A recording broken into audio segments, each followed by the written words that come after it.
gentlemen, and welcome to the regular council meeting for May 1st, 2017. The clerk this evening is Ms. Sheila Gurry. Before we get the meeting started, I'd like to just read a statement concerning council meeting decorum. A meeting of council is intended to be a place where democracy can freely take place in a respectful and safe manner. The council chambers is a workplace, and there are considerations council and staff must take to ensure the safe work environment exists. Each councillor brings to the meeting their own individual personalities, attributes, abilities, and values. Each member of council is required to be respectful, not interrupt one another, of another member of council, staff, or the public when they do not have the floor. Important attributes of the mayor and councillors include being fair and reasonable, objective and impartial, firm but friendly, confident but considerate, tactful and courteous, confining discussion to within the scope of the meeting and within reasonable limits of time. Therefore, there will be no cheering, jeering, or other outbursts from the gallery to ensure that anyone speaking, whether it be a delegation, member of council, or staff, is not interrupted and do so freely without fear of ridicule. The microphones of anyone that is being inappropriate or has exceeded their time limit will be cut off. If there are any outbursts by any person in the gallery, they'll be asked to stop, and if they do not comply, they'll be asked to leave. A recess is another tool that we may use in order to reset the environment of the council chambers. It is our belief that if everyone is respectful of those basic considerations, this meeting and future meetings will be more effective in furthering the business of the City of Nanaimo. I also want to recognize that we're on the traditional territory of the Nanaimo First Nations. Ms. Gurry, late items, please. Thank you, Your Worship. This evening on the addendum, we have under 14A, Other Business, a delegation from Mr. Leo Boone regarding the Greater Nanaimo Cycling Coalition. And that's it, Your Worship. Thank you. Anyone else from council? Councillor Bestwick. Not a late item, but I'd like to move the delegation to the front of the agenda if possible. Thank you.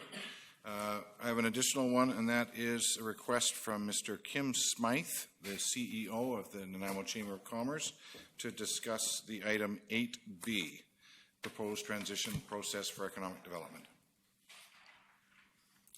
Councillor Yoakum. Thank you. We briefed on this a week ago. Maybe if we get a chance to some exclamation on seating arrangements, because I was really alarmed when I got here this evening to see where I am down here in the end there. Thank you. I wonder if we can do that in a sidebar. Well, during the meeting, an open meeting? I wonder if we can do that, if you can have a sidebar with Mr. Mema. Well, okay, I'll just come. Sure, but if we did it wrong now, I just wonder why we waited 2.5 years if this is the proper way. Thank you. So, is there a motion to? Is there a motion to move the agenda as amended? Councillor Brennan, seconded by Councillor Bestwick. Thank you. Discussion. As amended to bring Mr. Boone to the front or to a different location? Thank you, Your Worship. Through you to Councillor Bestwick, I will put him under 5A if Council's amenable. Thank you. Thank you. It's been moved and seconded. Call the question. All those in favor? Opposed? Motion carries. The next item is the Mayor's report. I've got two significant items for Ms. Gurry. Thank you, Your Worship. You missed presentations. Very good. Thank you. We do have a presentation. Mr. Leo Boone. Please.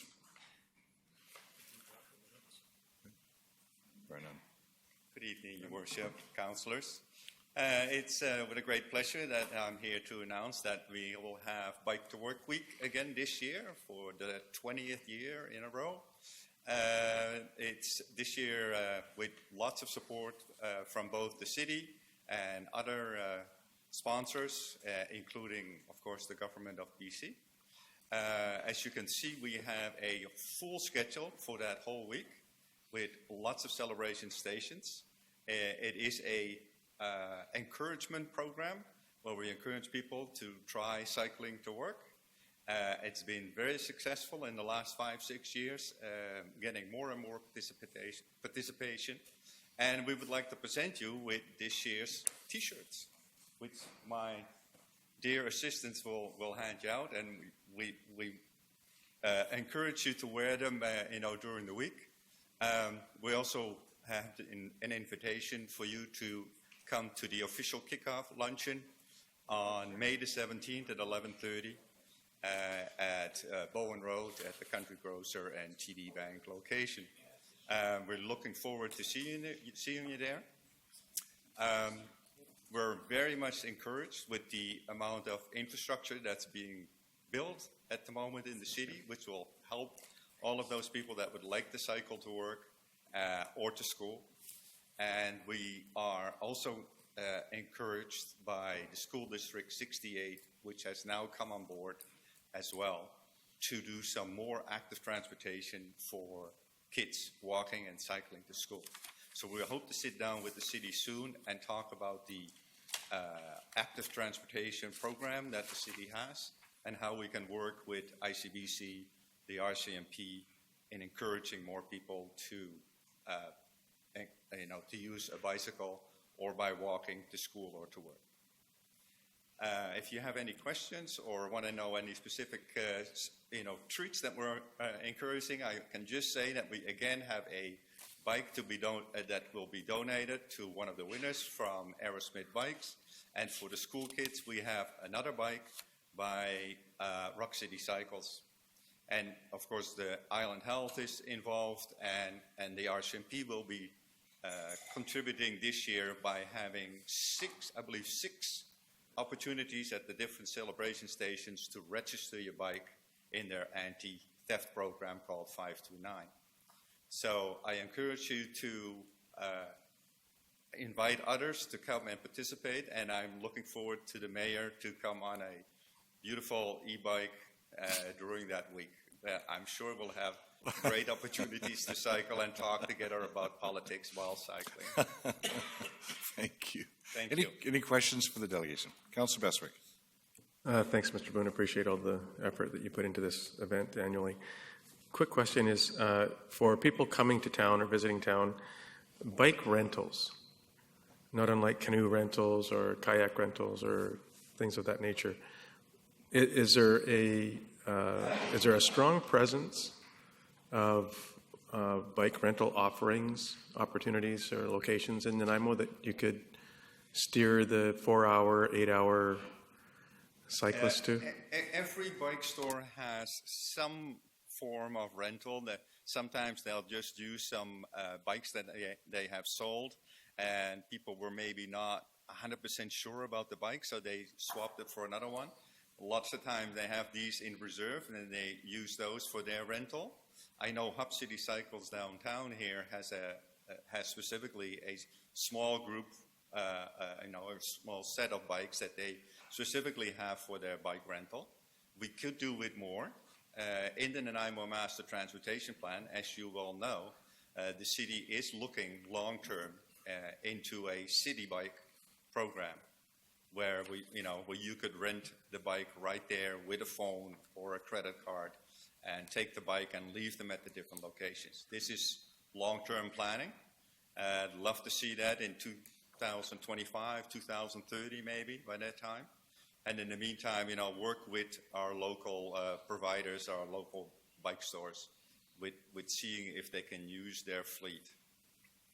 I must say most of them, are not happy with the weather this winter.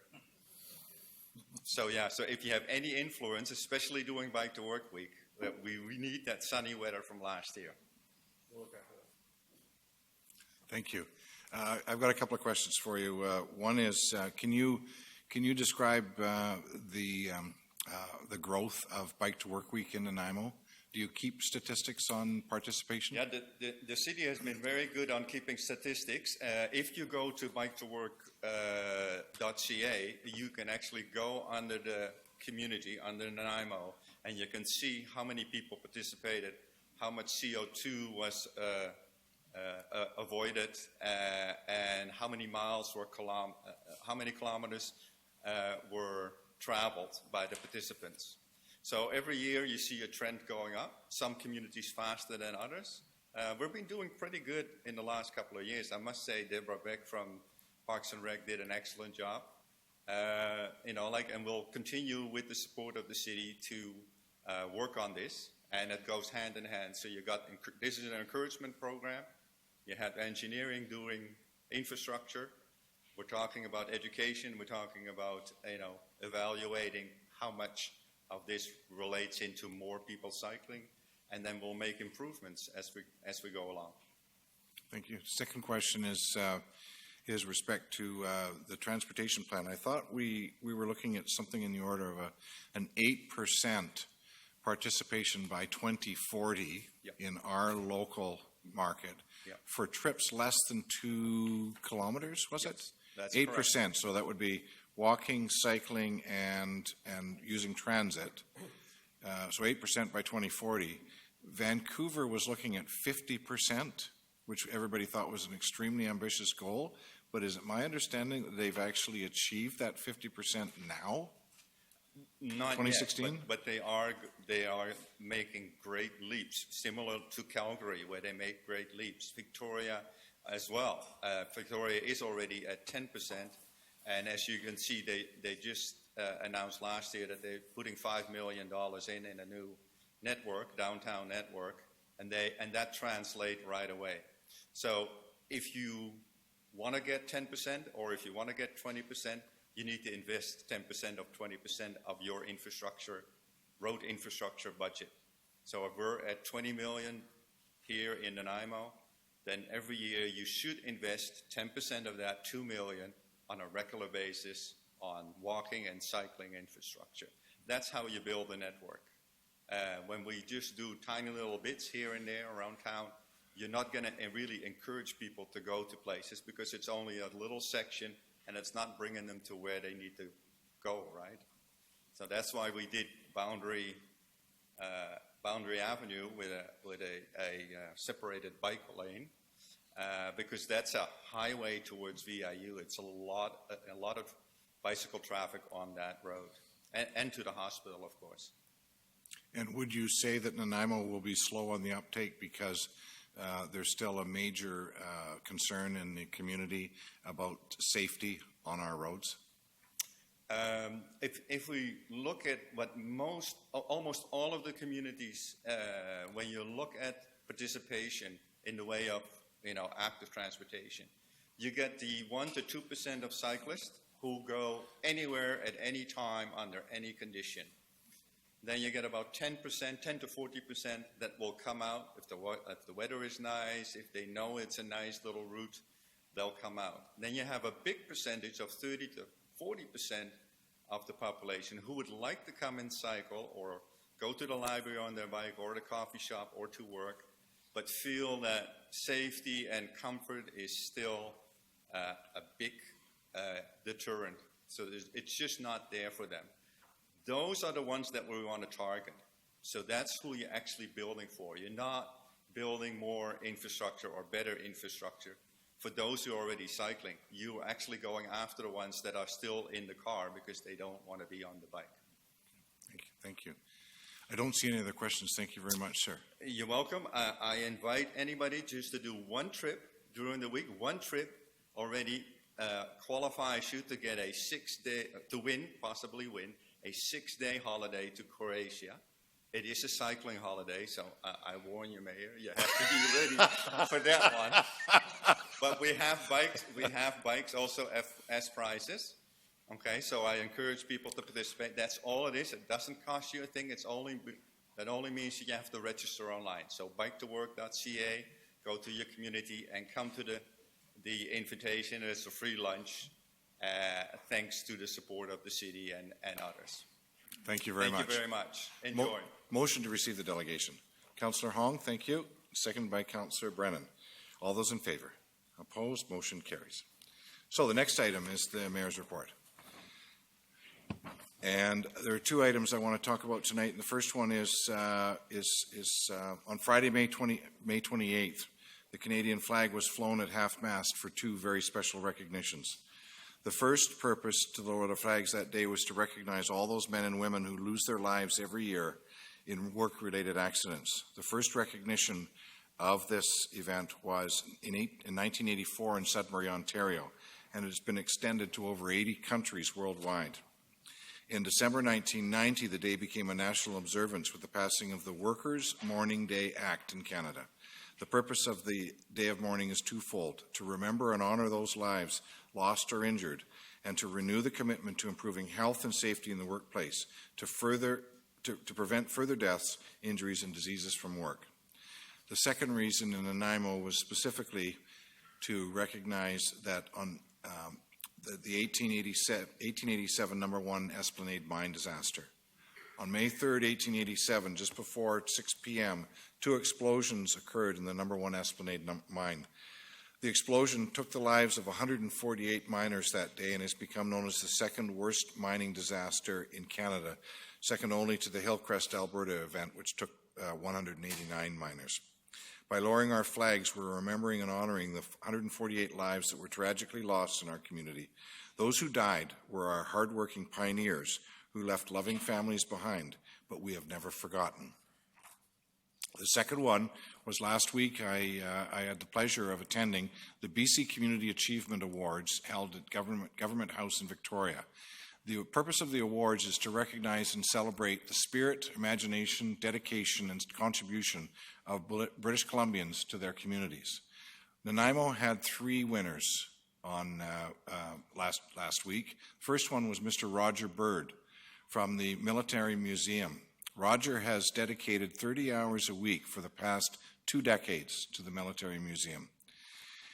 That museum started out with a modest beginning in borrowed space in a shopping mall. The museum, now located in downtown Nanaimo, houses an unparalleled collection which helps us to understand the community members' military history. The next one was Melanie Cadden, otherwise affectionately known in Nanaimo as Chef Mel. Chef Mel is the general manager of the Coco Cafe, a project of the Cedar Opportunities Cooperative. COCO's mission is to operate a successful social enterprise that supports employment, training, and socialization opportunities for people with developmental disabilities. Under Melanie's leadership, COCO's team of less than 10 employees has grown to over 40, and the cafe now runs a full catering department. And the third winner that we had in from Nanaimo was Dr. Ralph Nielsen. Dr. Ralph Nielsen has worked with thoughtful dedication over many years to create opportunities for former youth in care to pursue a post-secondary education.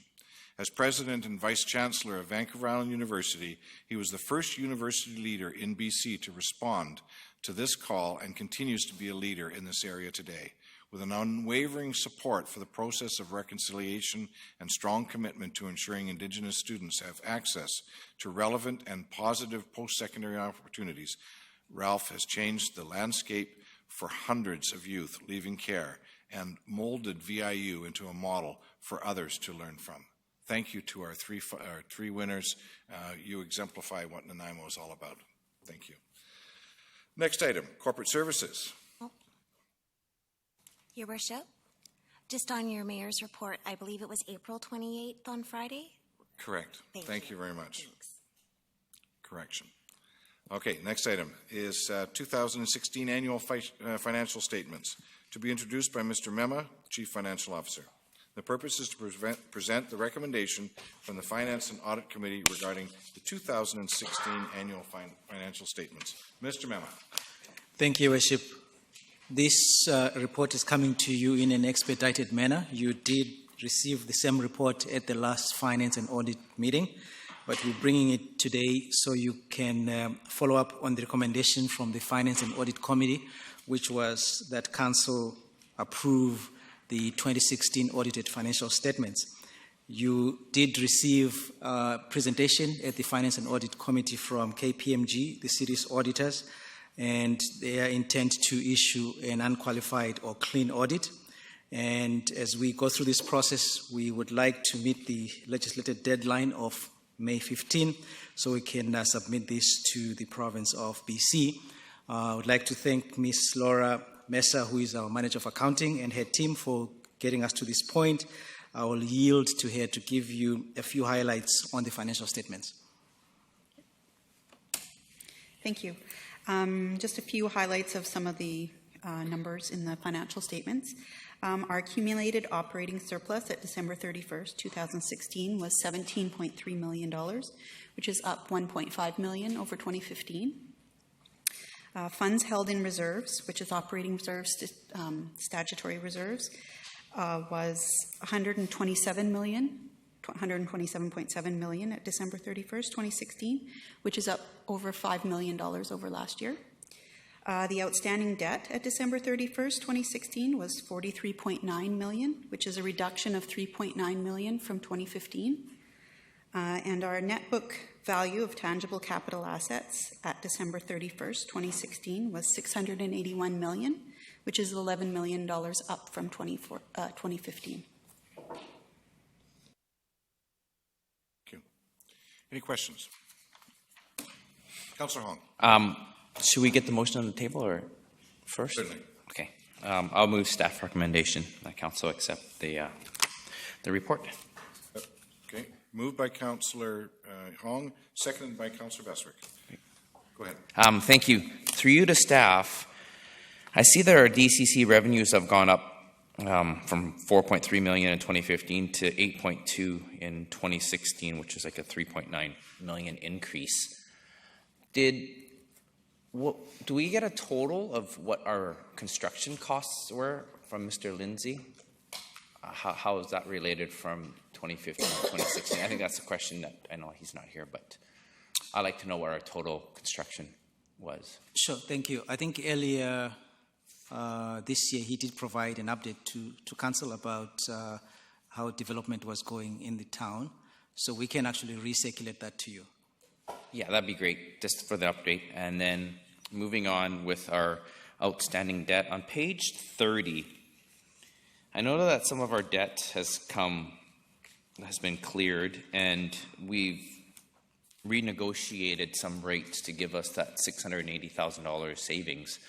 Which one was that was renegotiated to give us $680,000 that we were going to hold off and put onto reserve? Through the chair to Councillor Hong. That was the Port of Nanaimo Centre, MFA issue 99.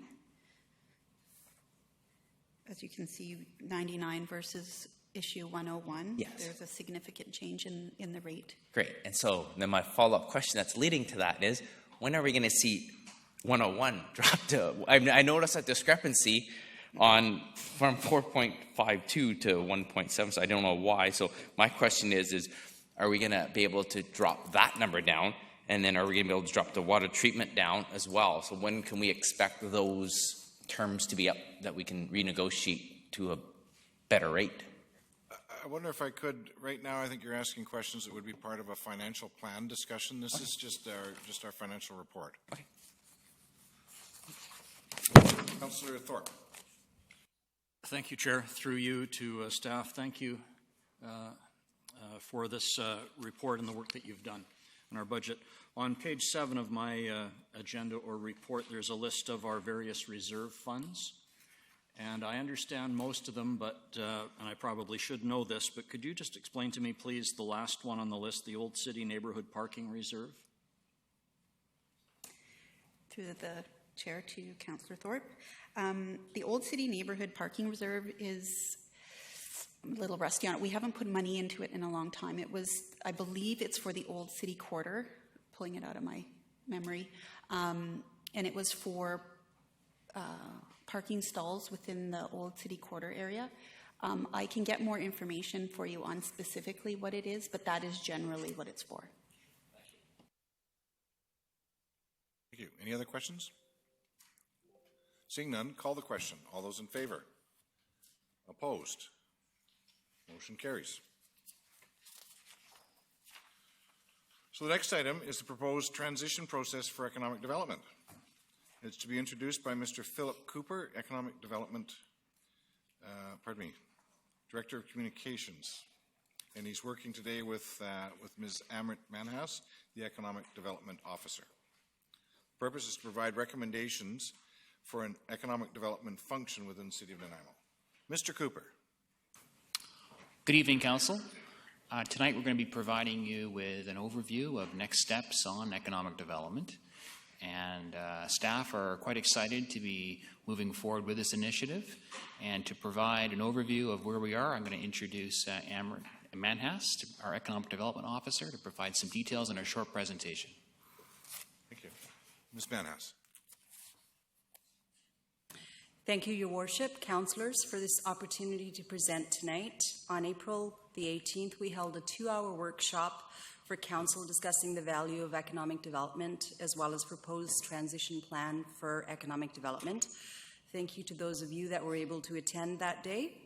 The purpose of the report before you today is to provide staff recommendations for next steps in economic development for the City of Nanaimo. In December 2016, Council passed a motion to cease operations of the Nanaimo Economic Development Corporation effective January 31st, 2017, and replace it with an in-house model.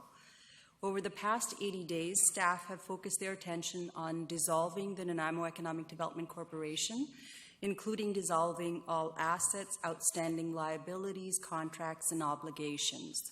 In the meantime, we started having conversations with Mayor McKay regarding establishing an in-house economic development department.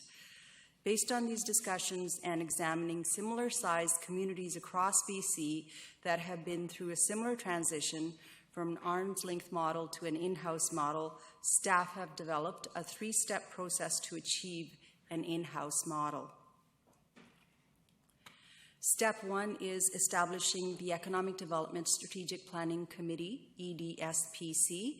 The proposed EDSPC will advise Council and City staff on matters regarding the development of an economic development strategy.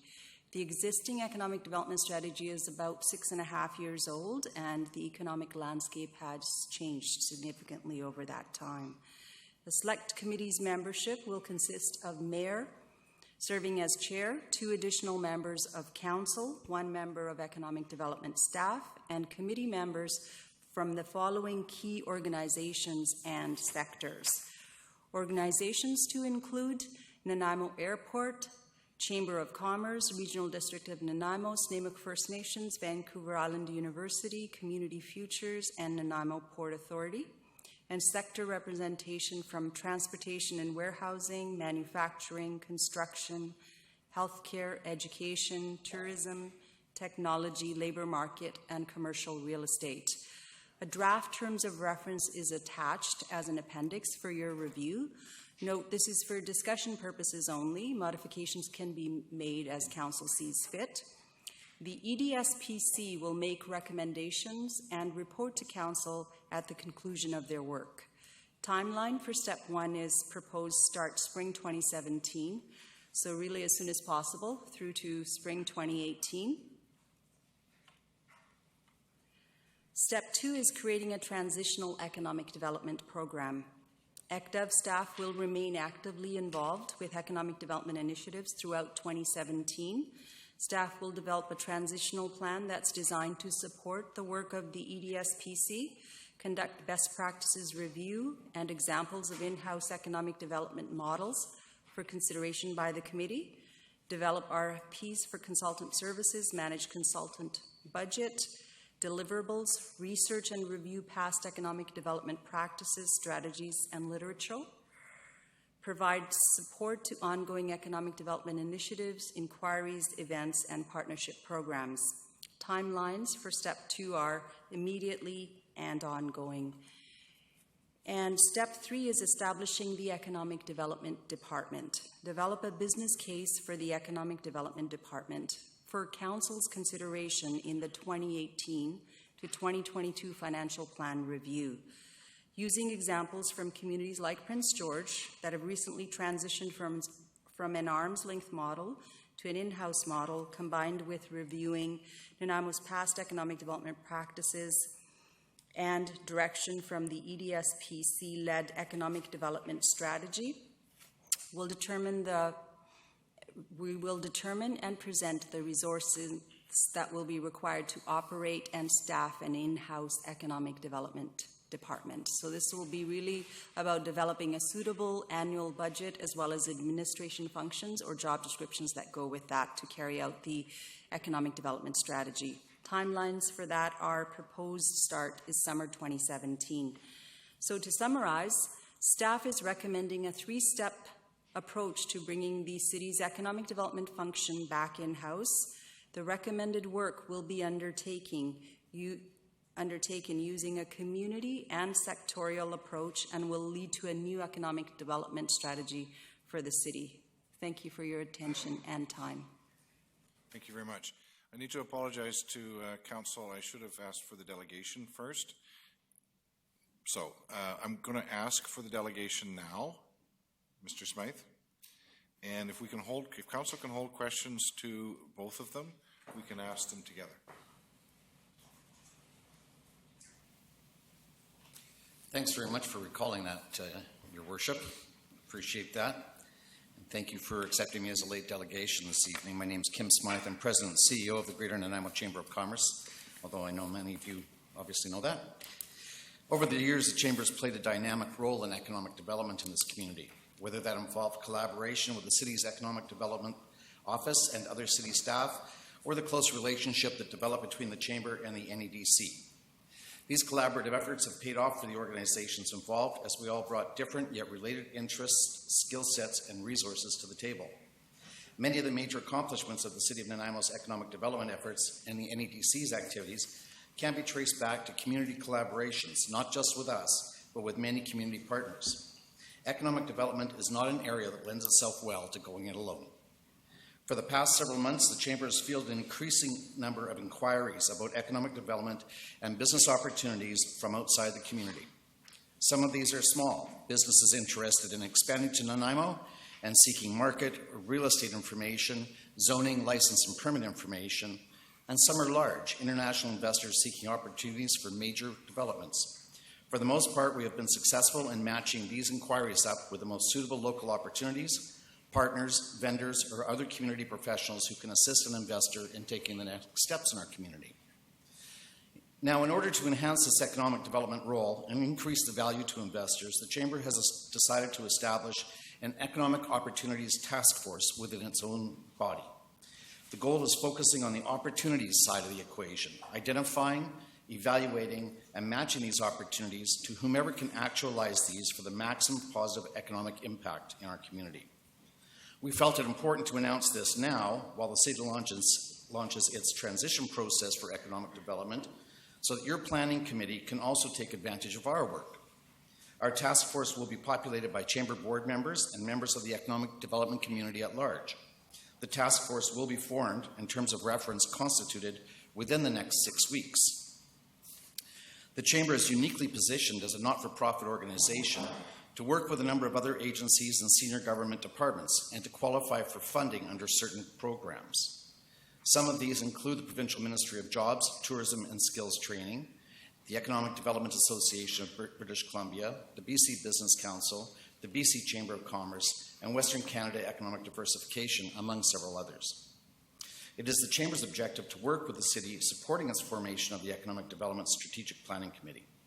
We are also assisting in supporting private sector initiatives in economic development.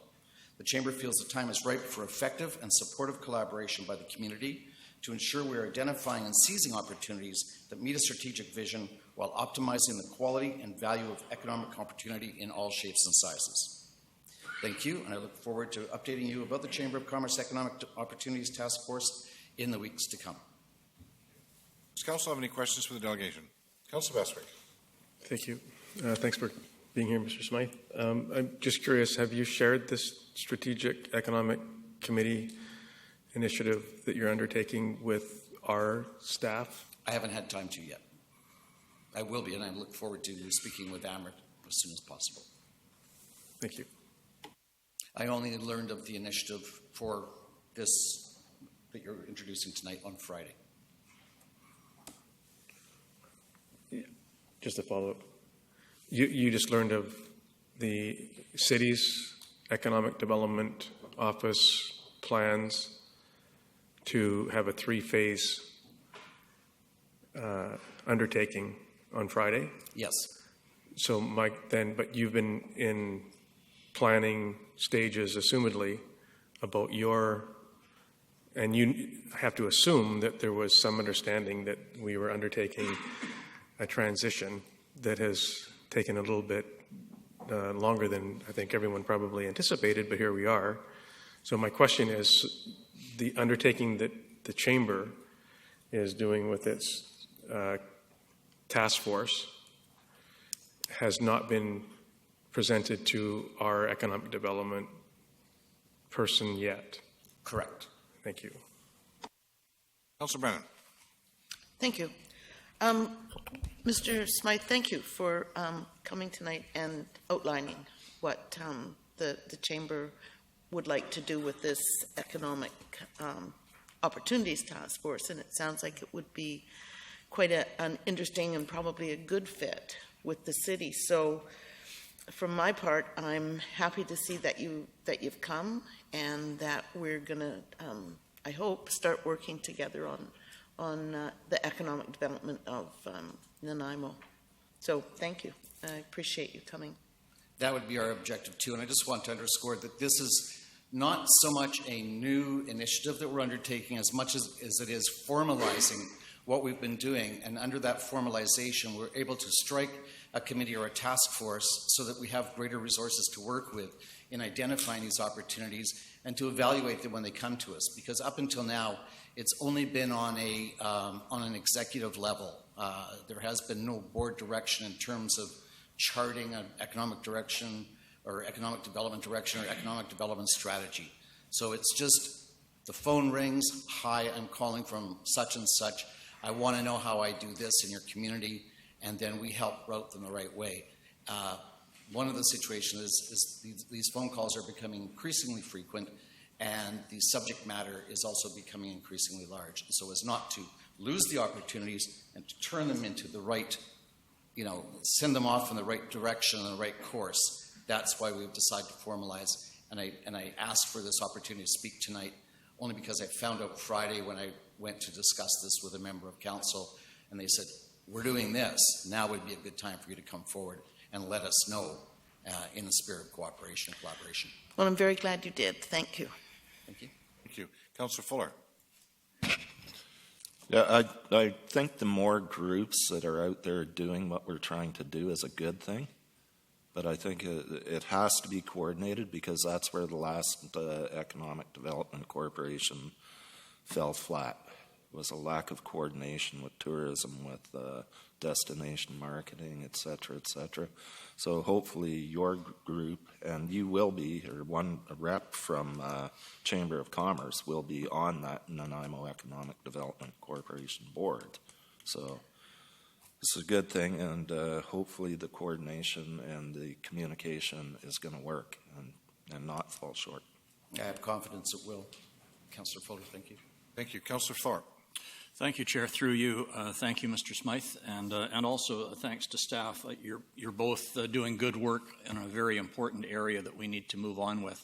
And just following up on Councillor Fuller's comment, I would hope that there will be a formal link between the Chamber organization, your task force, and the city's organization, and I'm sure that's something that will be looked at. So thank you again, both groups, for the work that you're doing.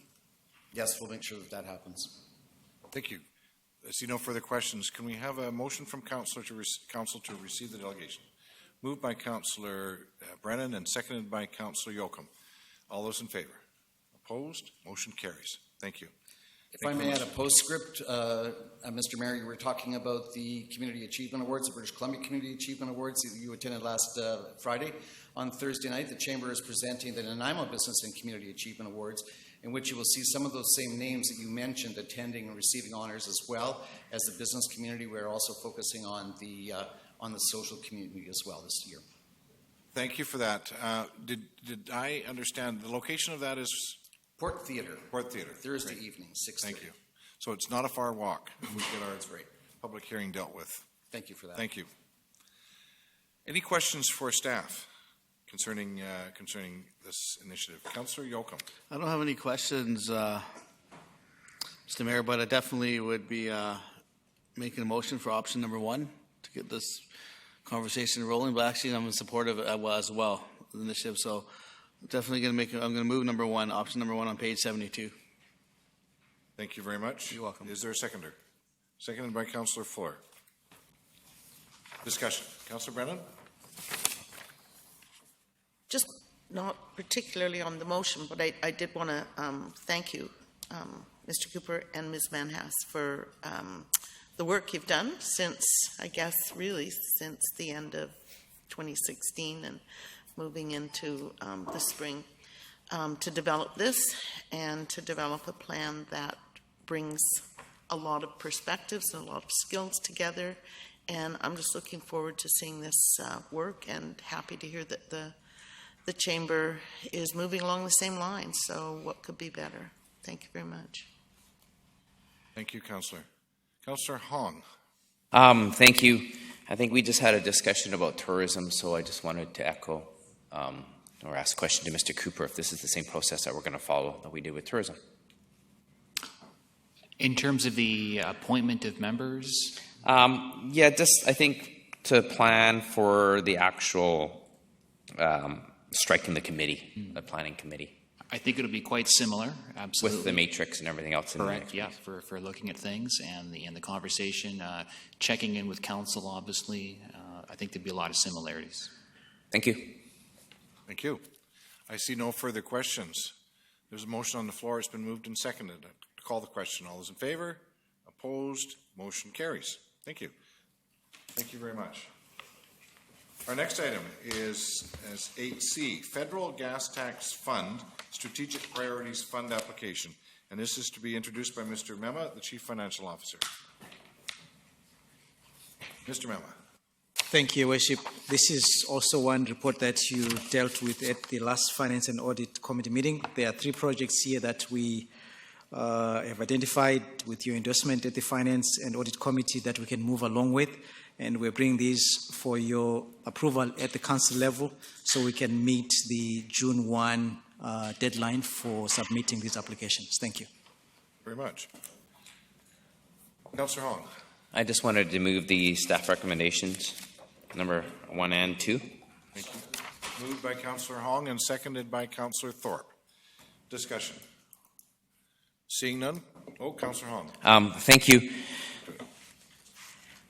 Just a question on the waterfront walkway. I know that we have approximate budget of 2.4 million. How much are we going to apply for? Is there a limit or a cap? Is it 50%, 1/3, or what's it going to look like?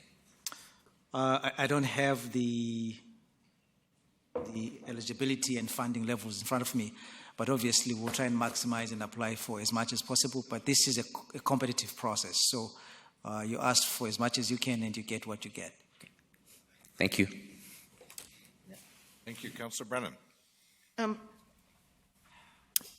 This isn't on this specific round of funds, but I'm just wanting to get some information, and it may be that we can't get this information until the next time we meet.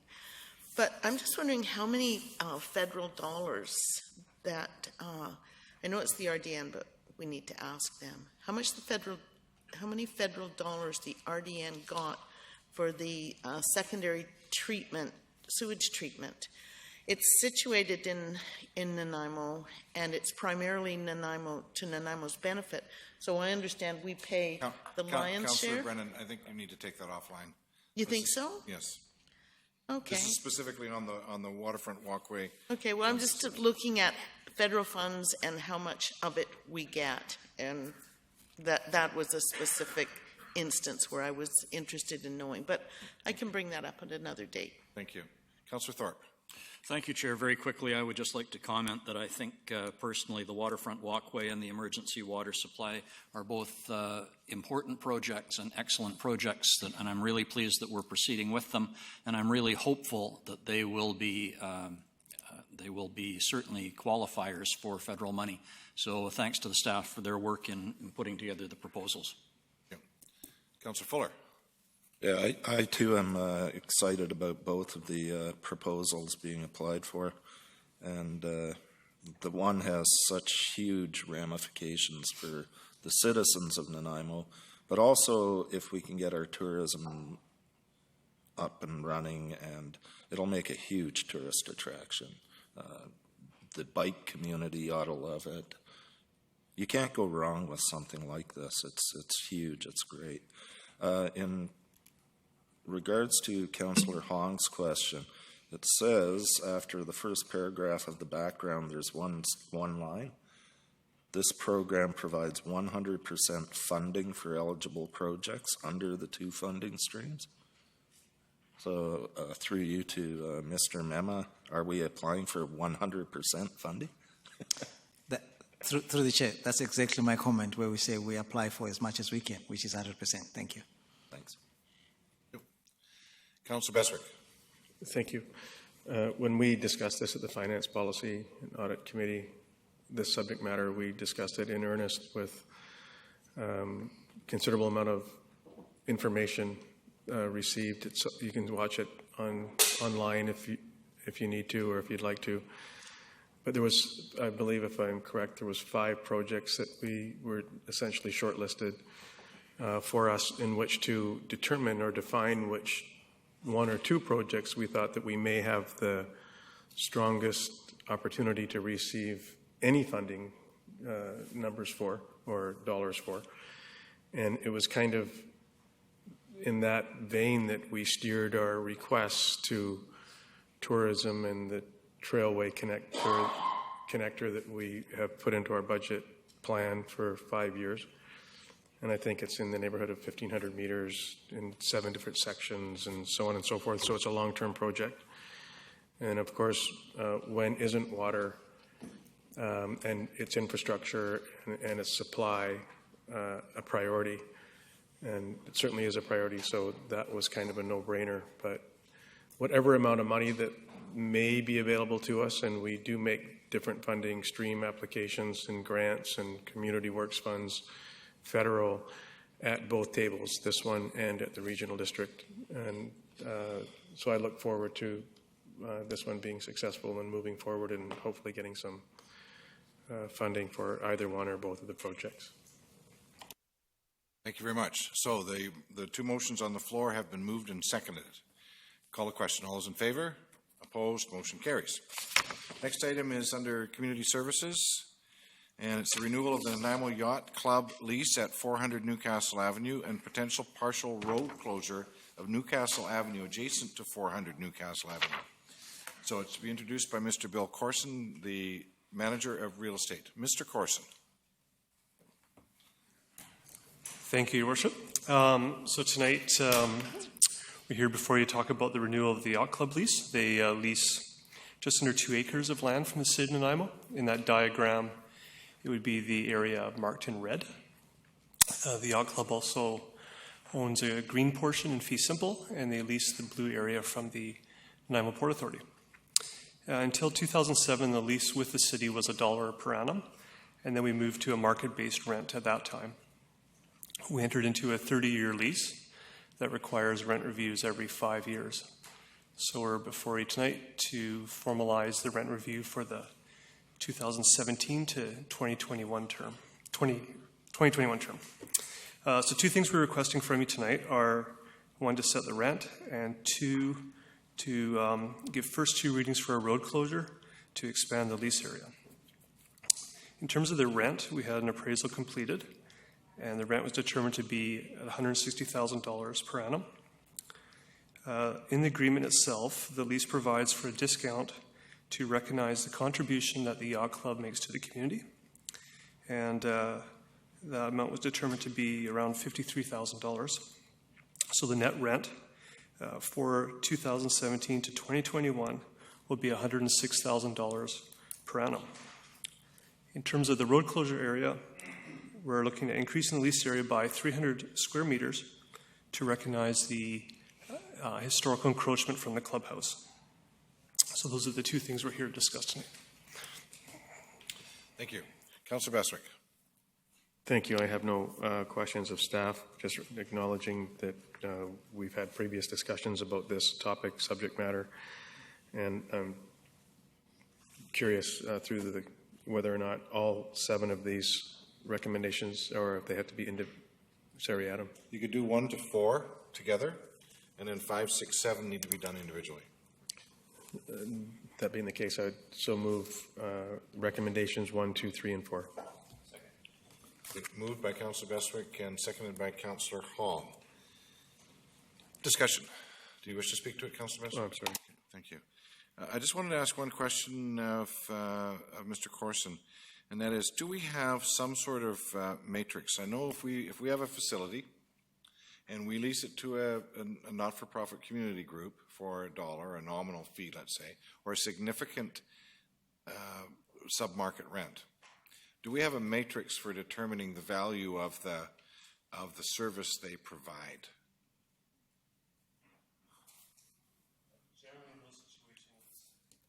My staff would prepare an estimate of what the market value would be of that rent, and then we say you're leasing it for $1 per annum, so you can see the difference, the spread.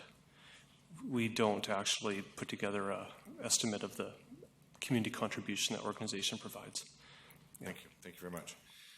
Okay, there's no further questions. I'll call the question. All those in favor? Opposed? Motion carries. So, Councillor Hong, can you read the motions for the bylaw, please? This is for the road closure bylaw. That highway closure and dedication removal portion of Newcastle Avenue adjacent to 400 Newcastle Avenue, bylaw 2017, number 7232, pass first reading. Moved by Councillor Hong, seconded by Councillor Beswick. Thank you. Any discussion? Seeing none, call the question. All those in favor? Opposed? Motion carries. Great. That's highway closure, dedication, removal portion of Newcastle Avenue adjacent 400 Newcastle Avenue, bylaw 2017, number 7232, pass second reading. Moved by Councillor Hong and seconded by Councillor Beswick. All those in favor? Opposed? Motion carries. Great. That staff proceed with public notice of disposition and closure of portion of Newcastle Avenue. Moved by Councillor Hong, seconded by Councillor Beswick. Discussion, seeing none, call the question. All those in favor? Opposed? Motion carries. Thank you very much, Councillor. So the next item is bylaw contravention notice. Construction not completed as per conditions of building permit at 432 Howard Avenue. To be introduced by Mr. Bill Corson, Manager of Real Estate. Mr. Corson. Just a moment, sir. We'll be calling for that.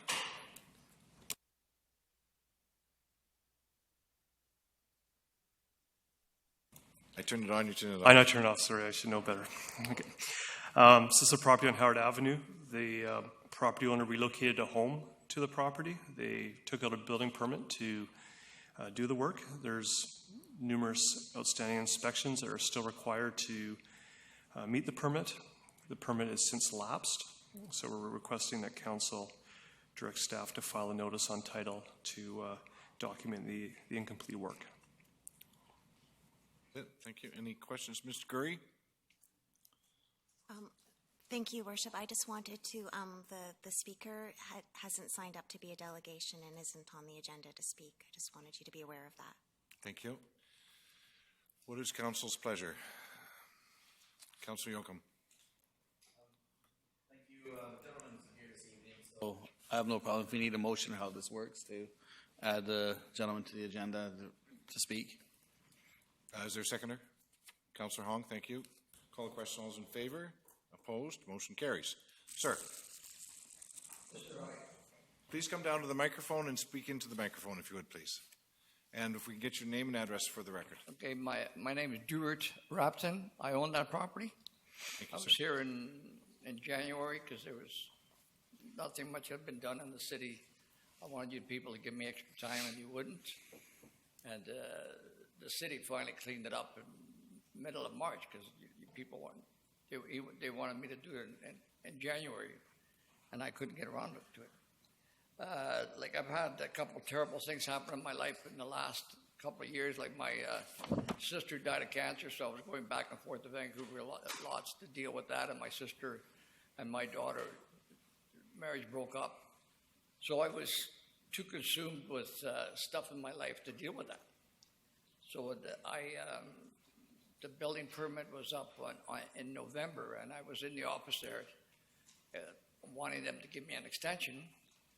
And that is basically the first time I heard about this contravention about taking the carport apart that had been there when the other house was there. And at the time, they were also dealing with the dirt, and there was something else, I can't remember. So I was in Vancouver this week, visiting my daughter, and they keep sending all the mail to the 432 address, and I live at 479 Park. The city knows that. And I got this, the new tenant told me there was a letter there about this contravention. So I phoned, I said, who's the deal with it? Mr. Darcy Fox. So I phoned Mr. Fox on Friday, asking him what it was all about. And so he told me. So I said, well, could you give me some time here? Because I need a little time, because if the city, if you people allow the city to do this, what's going to happen is it's going to be almost impossible to borrow money on the property, and I need to borrow money on the property to pay for the cleanup, for one thing, and to finish it off. And also, Darcy tells me, Mr. Fox, that I have to apply for a whole, complete, brand new permit to finish the property. So, more money. So, in one way, they want me to finish it, to clean it up. And of course, it's May 1st today, so of course I want to start getting it done. But and this is what I try to tell them, by doing this, you're tying my hands up. Like I'll go to the bank and there's a contravention against the property. It makes it hard to, I'm 70 years old. I wasn't born yesterday. It makes it hard to borrow money on a property when there's something against it. So, they want to tie my hands up, so I can't do nothing, and they want me to finish the property. So I'm saying, give me some time before you put this on. Let me borrow some money and let me get it finished, and then, and then deal with all that other stuff that hasn't been done. But for the last year, I've done hardly, I did hardly anything there last year. And I can see them being upset. But by doing this, all they're doing is they're going to really put the blocks to me. I won't be able to finish building it because I haven't got the kind of, I got maybe $7,000 in the bank. I mean, I think the cleanup bill for is going to be $30,000, $40,000. If that, I try to get the bill today and they wouldn't give it to me, or they don't have it or whatever. So by allowing it, what's it going to do to them? It's this property's still there, and it looks like a disaster. I was going to get some pictures taken. I should have, but I thought they might have a picture there today. And so I'm saying, please don't do this. Don't allow. I mean, they've cost me $40,000-$50,000 already by cleaning the dirt.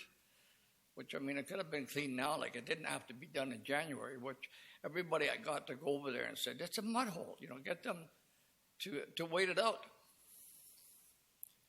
So you people allow them to do it. So they, like I said, they did it in the middle of March. So and now if they do this, I haven't met this gentleman, but you know yourself, if this is done, it's going.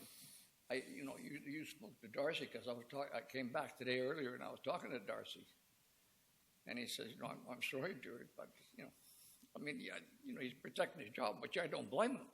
But by doing this to me, you guys are tying my hands completely up. I will lose. I probably lose that property. I got $300,000 in that property. Like I said, I'm 70 years old. I can't be losing this at the moment.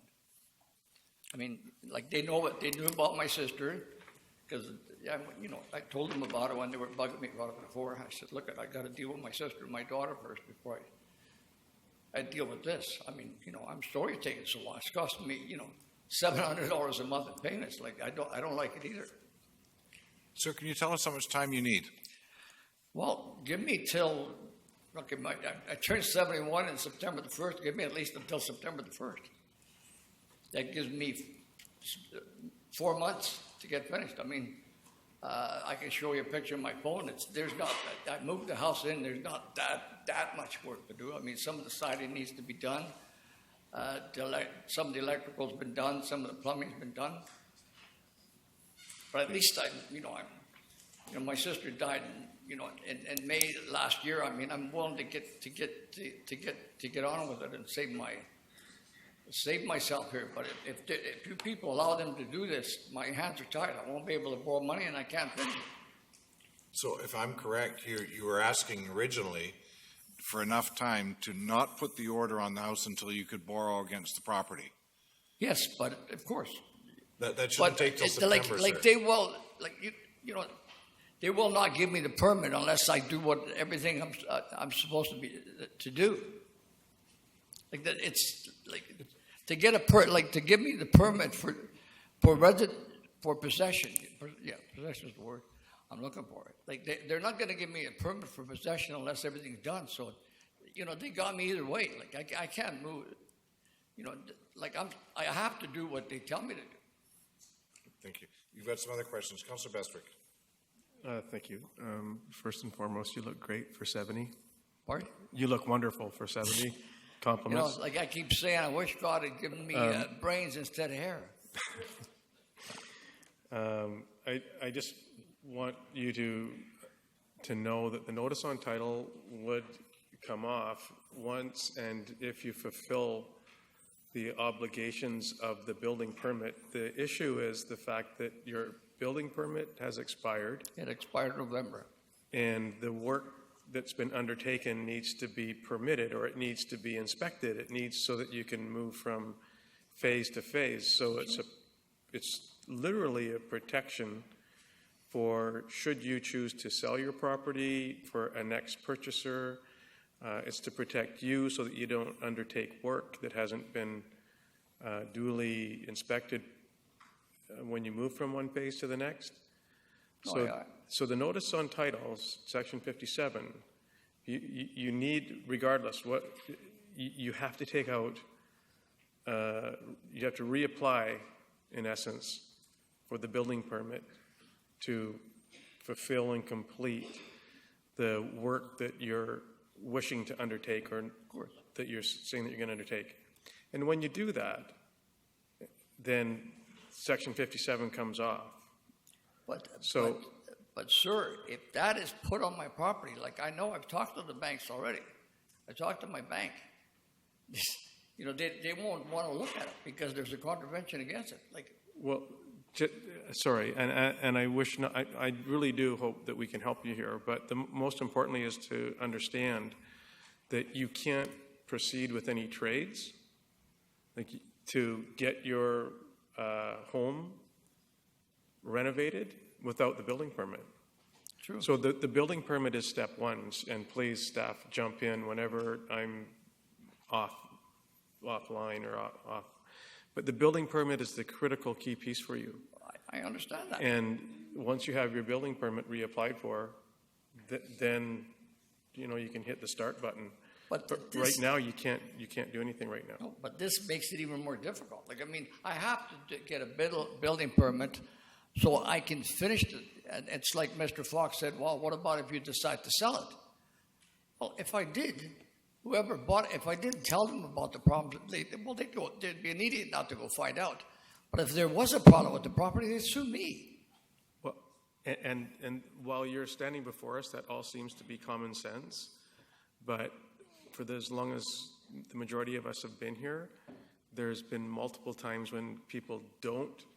That's what this is for, right? To be able to instruct and inform and educate potential future workers on your site, potential purchasers of your property, et cetera. So this really is a protection all the way around. And first and foremost, building permit. No, please get your building permit. Of course, I was there today. I want to get another building permit, or at least give me an extension. I mean, they know I've had problems. Like we're not all, things happen in our lives. If I wish I felt like this 6-8 months ago, I wouldn't have let, of course, I wouldn't let the city charge me, $40,000, $50,000 to clean my property, and I sure the heck wouldn't let this go. I would have got it extended, but I just, I couldn't deal with it at the time. Now I'm willing to deal with it, and I just found out about this on Wednesday. If they do this to me, it's like, oh, we're protecting ourselves. Hey, I don't blame you. But by protecting yourselves, you're tying my hands up. Then I won't be able, how am I supposed to borrow money to finish it if there's a contravention against it? The contravention is simply a notice on title. If they give me a building, sorry. It's just a notice on title for future. It's to my knowledge, and again, I'll ask to be corrected, that it should not impact your ability to be able to secure or get a loan. It does. Now, Ask me, you'll be honest with you, it does. Because it puts a black mark against the property. There's already a $150,000 loan against the other house because that other house was paid for to work on this one. So there's a $150,000 loan on that property already. I don't know that depth of detail, No, but I'll just defer, if I may, to staff, but building permit is your first step. No, you're not telling me. Sir, we're not going into debate here. So I've got some other questions for you specifically to your case. Councillor Hong. Thank you. So is this building finished? Is there somebody living in it now? No, there is not. So there's I bought this property because I had the intention of putting another house on it because, I got grandkids and I wanted them all to have a house. So there's one there's somebody living in there, but the other one, it's been sitting there over 2.5 years, basically. I've been working on this. So do you understand why the city needs to do this? You're doing something that hasn't been checked.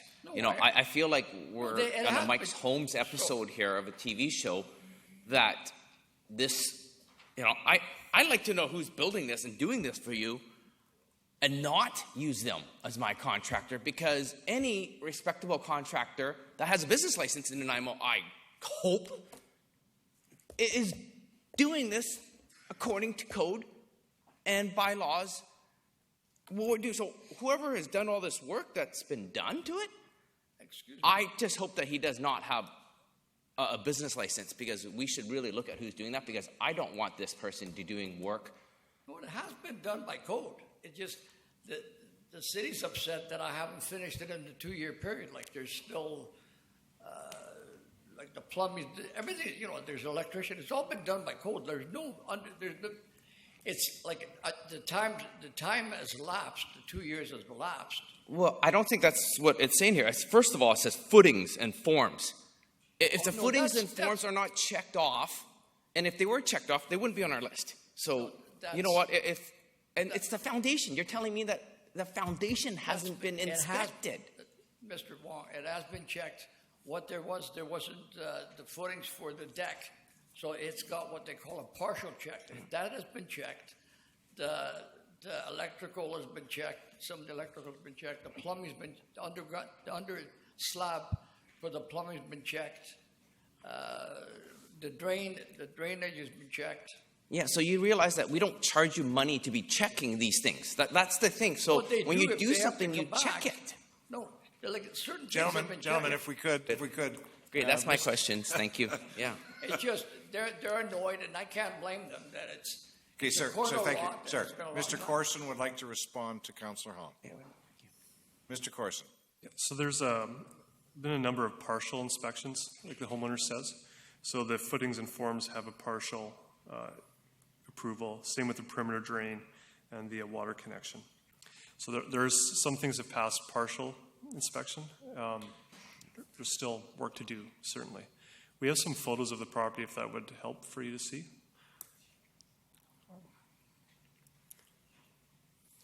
So you can kind of see where the state it's at the moment.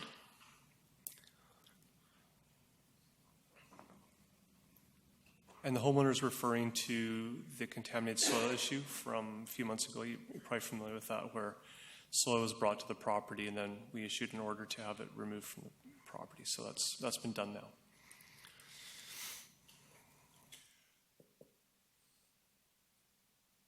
Mr. Corson, so the issue at hand here today is that this work has been done under a permit, but the permit has lapsed. Exactly. So the permit lapsed in November. So it's been 6 months now since the permit expired. There's still work to been done under the old permit. We're asking the applicant to reapply for a new building permit, and we'd like to put the Section 57 on title so that everyone's clear as to the fact there's some outstanding work to do. Any other questions for the delegation? Seeing none, motion to receive the delegation. Moved by Councillor Brennan, seconded by Councillor Thorpe. All those in favor? Opposed? Motion carries. Thank you, sir.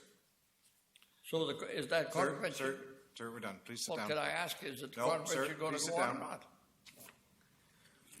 Thank you. Okay. So is there a motion? Councillor Beswick. You'd like to move staff's recommendation. Is there a seconder? Seconded by Councillor Brennan. Thank you. Councillor Hong. I'm sorry. Still up? Okay. So it's been moved and seconded. Councillor Yoakum. Thank you. I definitely understand why we have to go down this avenue, but is there a route for the gentleman to work with Mr. Corson if this motion passes? So does it remain as is, where the city and himself are in a predicament both parties don't want to be in? But I don't need an answer right now. I'm sure you guys will have that conversation, Mr. Corson. Just want to ensure that hopefully there is an avenue. Mr. Corson. Thank you. Yeah, no, we'll certainly, if the homeowner comes in, and we can work with him on his building permit application and advancing this as quickly as possible and helping the neighborhood as well. Yep. Thank you. Councillor Brennan. Yeah, I'm supporting this because so many times people come before us and we've told them this doesn't meet the requirements of the city, and we're going to put either we're going to put this section on it, or we're going to demand that you improve it. And the new purchaser is like, no one told me that. I didn't know. That's not fair, and et cetera. So this situation, or when we do this, we're marking the house for the next purchaser to say, heads up, there's some issues here. Have a look before basically you make your final decision to purchase, or if you're going to purchase, you know what you're buying, and that seems to me the fairest thing to do. Councillor Fuller. Just out of curiosity, through you to staff, what's the cost of a building permit? I know you can't give me the exact cost because it's based on a number of different things, but for example, what was the cost of the last building permit for this building? I'm afraid I don't know off the top of my head. I'm sorry. Do you know, is there an average cost for a building permit? Like, how expensive is a building permit? I should know, and I'm sorry I don't. Well, I'm thinking, because I'm going to support the motion regardless, but to me, if the building permit is taken out, the Section 57 comes off, because then the city can go in and do their inspections, et cetera, et cetera, et cetera. Hence, the Section 57 would come off once all the requirements of the permit have been met. Oh, so once the house was built? Once he has occupancy, yeah. Okay, thanks. Councillor Hong. No, very good. Thank you. So there's a motion on the floor. It's been seconded. Call the question. All those in favor? Opposed? Motion carries. Sir, please contact, who would you suggest? Mr. Fox. Yeah. Mr. Fox. Please contact Mr. Fox tomorrow. Please, sir, please contact Mr. Fox tomorrow. And Mr. Corson will ensure that you're well treated and fairly treated. Thank you. Okay, next item is bylaw contravention notice. Construction started without a building permit at 450 Prudhoe Street. This is also to be introduced by Mr. Bill Corson, Real Estate, and the purpose is to obtain council authorization to proceed with the registration of a bylaw contravention notice on the property title at 450 Prudhoe Street. Mr. Corson. Thank you, Your Worship. So this is a home on Prudhoe Street. The owner has constructed front entry stairs without a building permit, and we're asking council to direct staff to file a notice of title to document the unauthorized work. We have some photos if you'd like to see them. Can we get somebody to put it on the table, please? Councillor Bestwick? So moved. The staff's recommendation. Move the recommendation by Councillor Bestwick. Is there a seconder? Seconded by Councillor Thorpe. Discussion. You wish to speak to it, Councillor Bestwick? No. Okay, thank you. Any additional? The guardrails are off. The risers are all different heights. It doesn't meet code. Thank you. Any discussion? Seeing none, call the question. All those in favor? Opposed? Motion carries. Next one. Bylaw contravention notice. Construction started without a building permit at 505 Marissa Street. Mr. Corson. The third one tonight is a home on Marissa. This is where the homeowners have expanded their second floor deck without a building permit. And we can put up some photos for you. So again, we're asking council to file a notice on title to reflect the work that's in contravention of the building bylaw. Councillor Bestwick. So moved. Staff's recommendation. Moving staff and moved by Councillor Bestwick and seconded by Councillor Thorpe. Thank you. Discussion? Please. Councillor Bestwick. Thank you. On all of these, and I probably over the years should have asked the question, but the summary points is point number 2, and on the previous as well, indicates the deadline to submit a building permit application is passed. How do we determine what the deadline is to submit a building permit? My guess is before you start the work or before you finish it? Hopefully before you start the work. So so when we say deadline, and I'm not trying to be... Once they've got the stop work order, they're given a notice, they need to apply for a building permit as soon as possible. So as soon as it's becomes... In this case, the inspectors were out on February 22nd, and the deadline was March 9th. Thank you. Yeah. Thank you. Any other questions? Okay. It's been moved and seconded. Call the question. All those in favor? Opposed? Motion passes. Mr. Mayor. Next item. Councillor Yocum. Thank you. Before we move on the subject of Section 57s, I was just wondering for yourself, to staff, and being here a little over 2 years now, I'd imagine the majority of these are inadvertently happening. I was wondering if we could do like last week I went to a very basic workshop on LED lighting downstairs. I was just wondering if we could do a workshop or a simple educate yourself on you may be doing the smallest project. Like some of these look like the handyman could blitz that.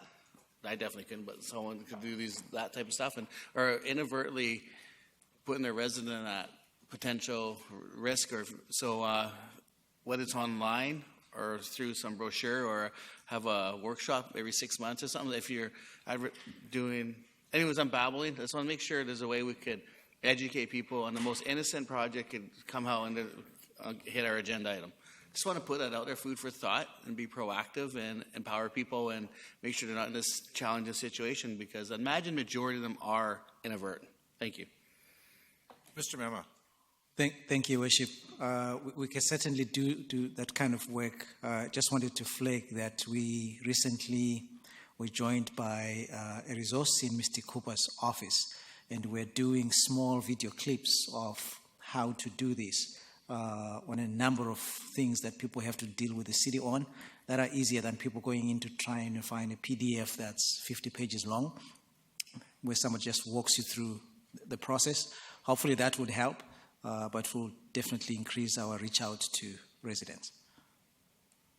I know, Your Worship, also we do have some videos. Actually, we worked with Mr. Cooper and created some videos for homeowners on some of the basic building permit applications. So those videos actually exist already. Maybe we need to tweet them out a bit more and get some information out there.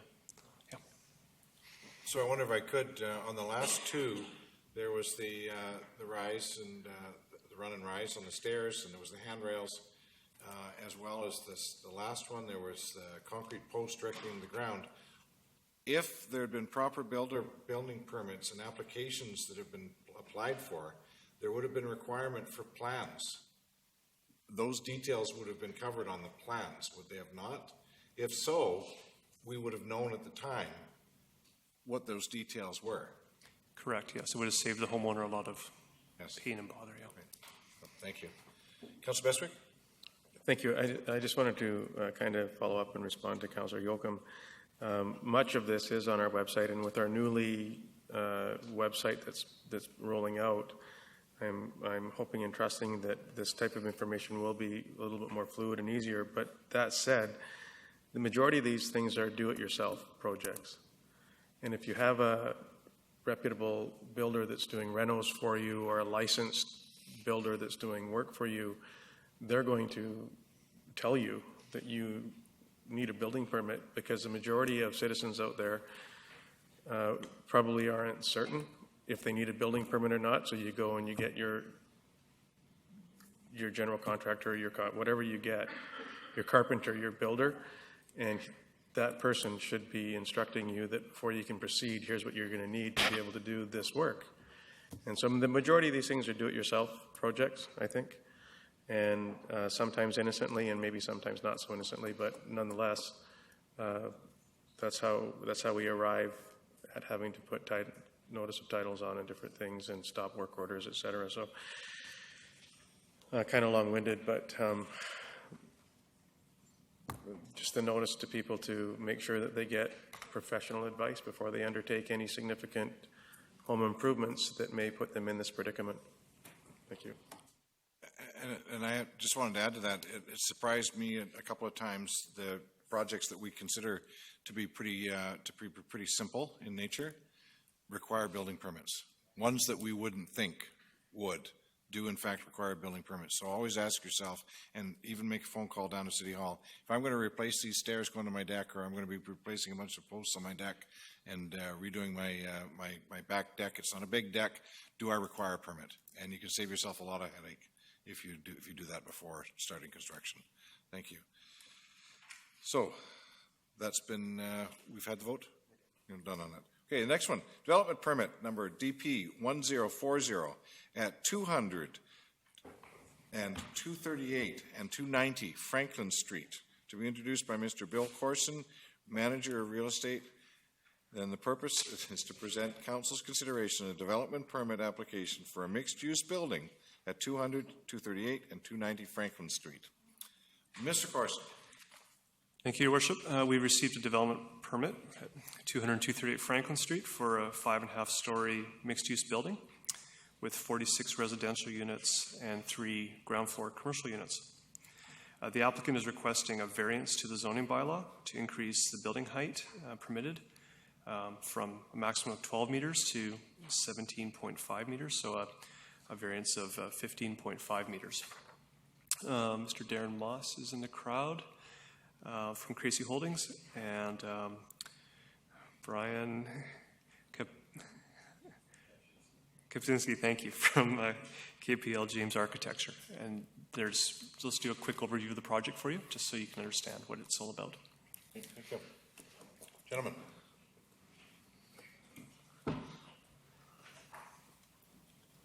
You need to have a presentation. Typically, don't they say that there's going to be a presentation? Your Worship, Council, thank you for the opportunity. I'll briefly walk you through the presentation here.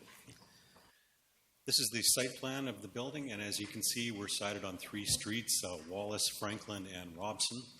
The property is L-shaped, and we've elected to build a bar-shaped building on one leg of the L and leave part of the property as surface parking.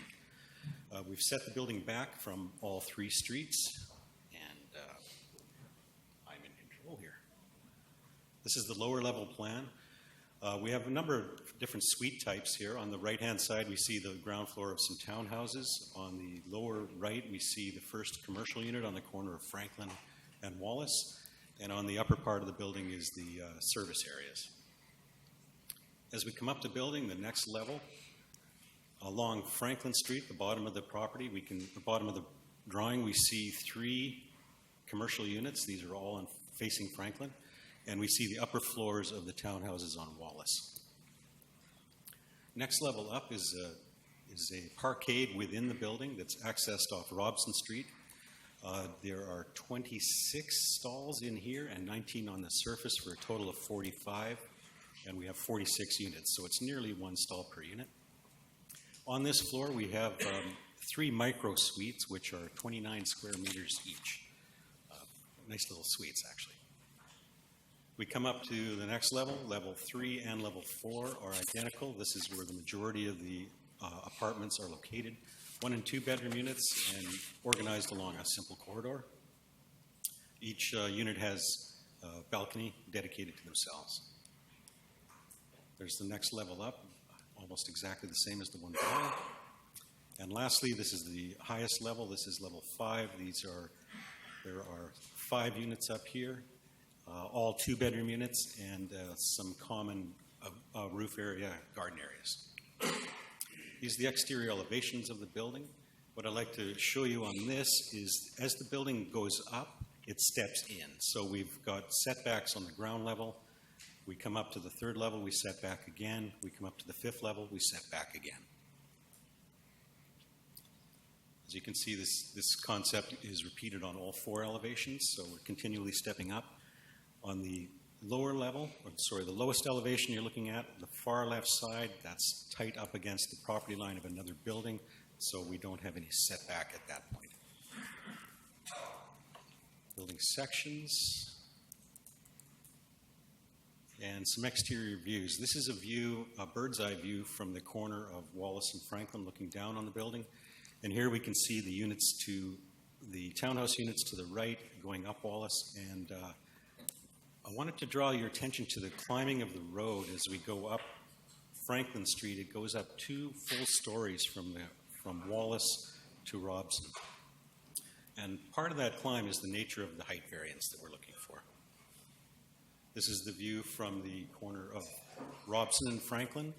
And I also wanted to bring to your attention that we've followed the downtown design guidelines as best we could, and we've nailed it pretty much on every point.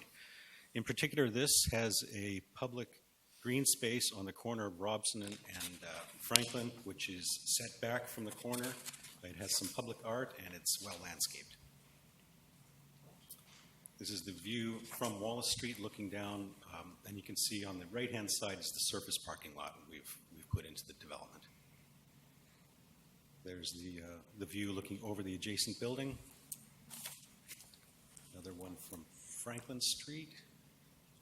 This gives you the form and character of the building. And lastly, these are the colors we'll be going with. The lower left is a stone base we're going to use for the lower 3 floors. The various greens will be used on levels 4 and 5, with the white building with the black window frames and guardrails will be on level 5. This is a shot down Franklin Street, and what we're showing here is that the view corridor is not disrupted by our building as a result of us stepping in as we go up. Our building is the white mass near the end of the road, and as you can see, it's no higher than any of the other buildings around. It's not blocking any views in this corridor. And I open myself up to questions. Thank you very much. Councilor Bestwick. Thank you.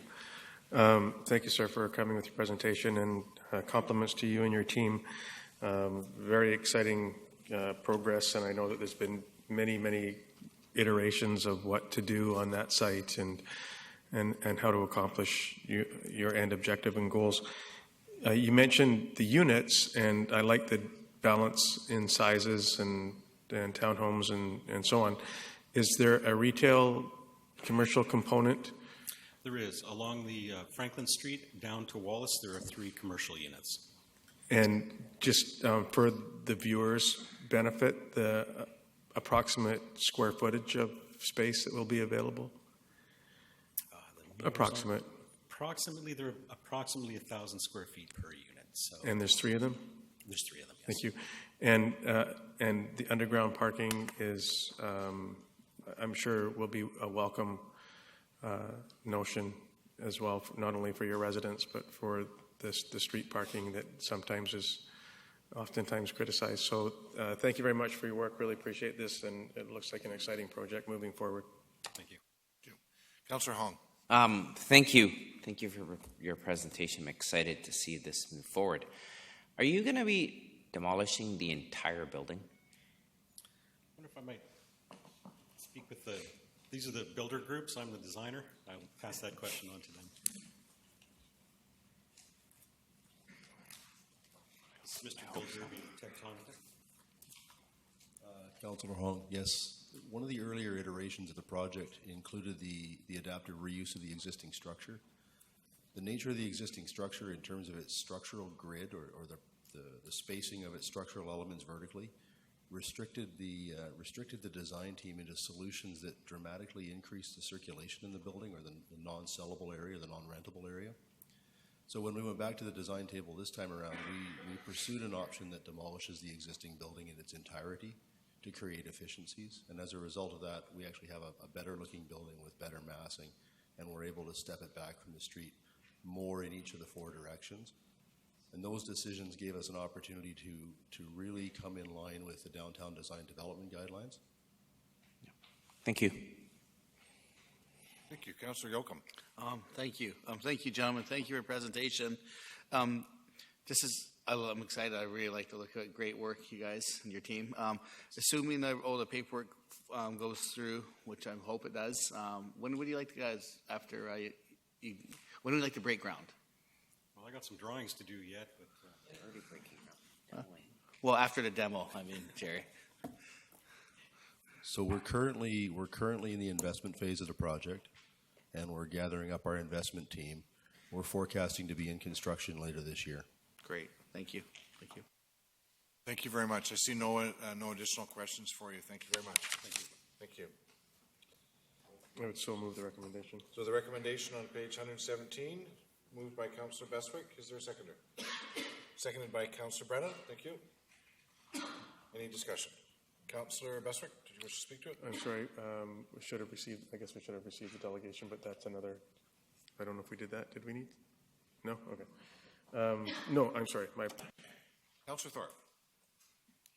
Thank you, Chair. Yes, I would just like to add my brief comment that I also am really pleased to see this project come forward. I think it's a very interesting and innovative design that suits the topography of the site. Very impressed with the work that we've seen here today so far. I really like the mixed-use component, the underground parking, and so on. So really look forward to seeing this move ahead. Thank you. Thank you very much. Councillor Brennan. Thank you, Your Worship. To me, this is a good news story, and it's a story that shows that patience pays off. And I like the building. It looks like it really fits. And of course, through my mind, through the whole presentation was, well, what's that going to do to the view corridors? And you answered that, so that was good. So. A patient approach to a tricky situation there has really reaped benefits. I like it. Thank you. Councillor Hong. Thank you.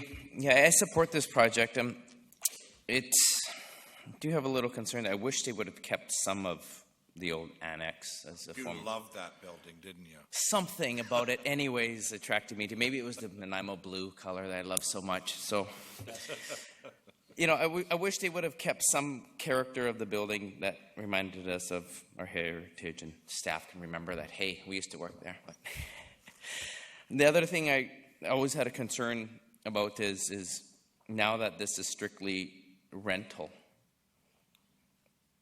I hope that the community thinks that we sold this for $1 or $2. I would have liked to have seen some affordable housing, but they did put some micro units in there, which are pretty affordable for people in units. So I'm pretty satisfied with the design of their drawings. So thank you. Thank you. Councillor Fuller. And Councillor Hong just touched on one of the tricky issues with the community with regards to this, was the sale of that property for $1. Have we been collecting taxes on that property over the past number of years? I'm just curious.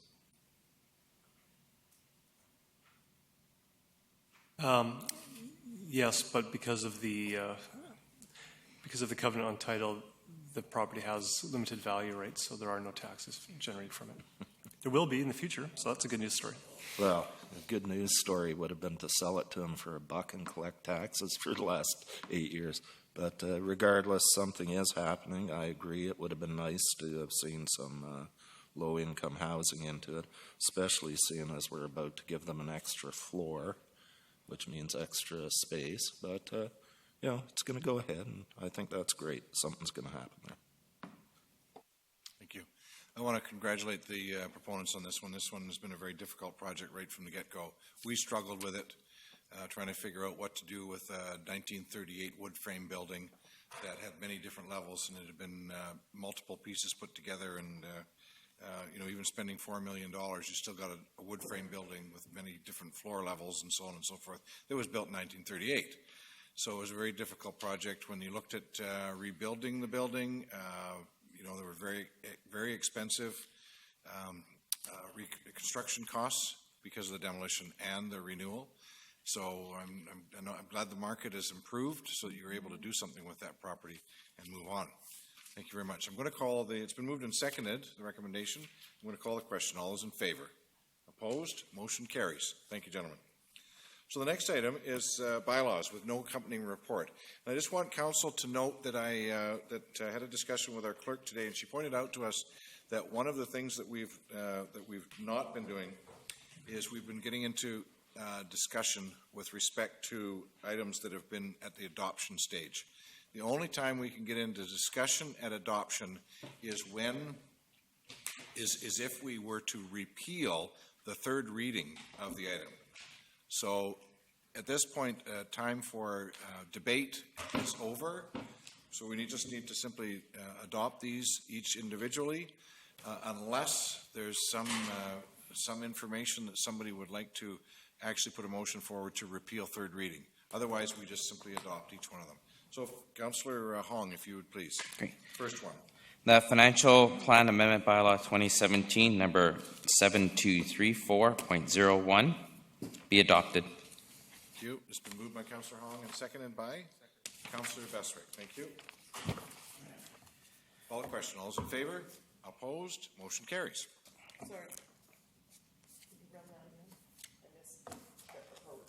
Okay. Show Councillor Brennan opposed.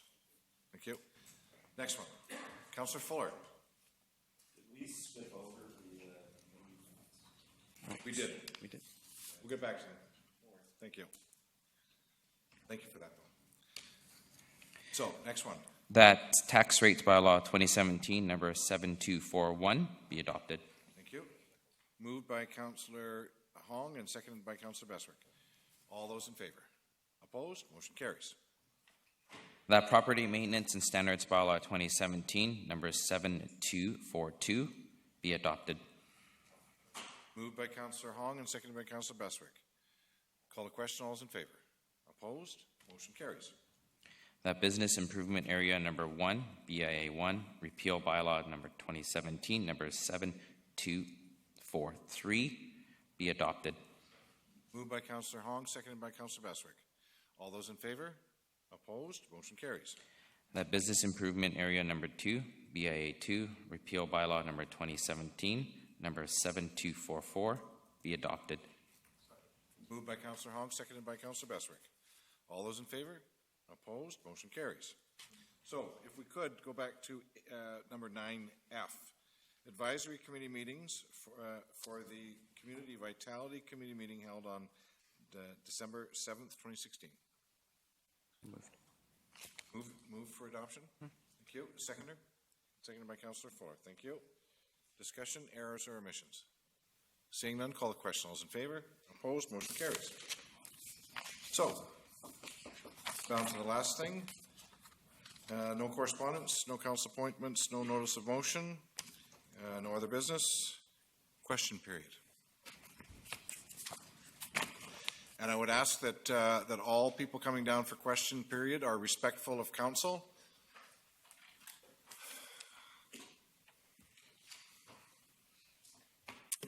Sir. Fred Taylor of Nanaimo. In listening to tonight's discussions and seeing pictures of different riser heights on a set of stairs. I would like to ask at your seminars and on section 57 that you get support and be consistent throughout our community. And the reason I am saying that is I'm quite aware of a commercial property having different riser heights and a large lawsuit being won by an individual that stumbled down them. And when I asked City Hall building inspection, it was approved even by plan. So we got to be consistent, not just picking on a few little stairs somewhere. So it needs, please, to discuss how you're going to be consistent with approving plans and supporting staff when they find problems. Thank you. Thank you. I do understand that there are different runs and rises for commercial versus residential. Thank you. Well, Point taken. it's basically the same sort of rules. Thank you. My last question is, you talked about 100 years on a mine disaster. Did I say 100 years? Was it a mine disaster that we had, you mentioned at the beginning? Yes. Could you tell me if there's burial sites for those people in our city? I cannot tell you that.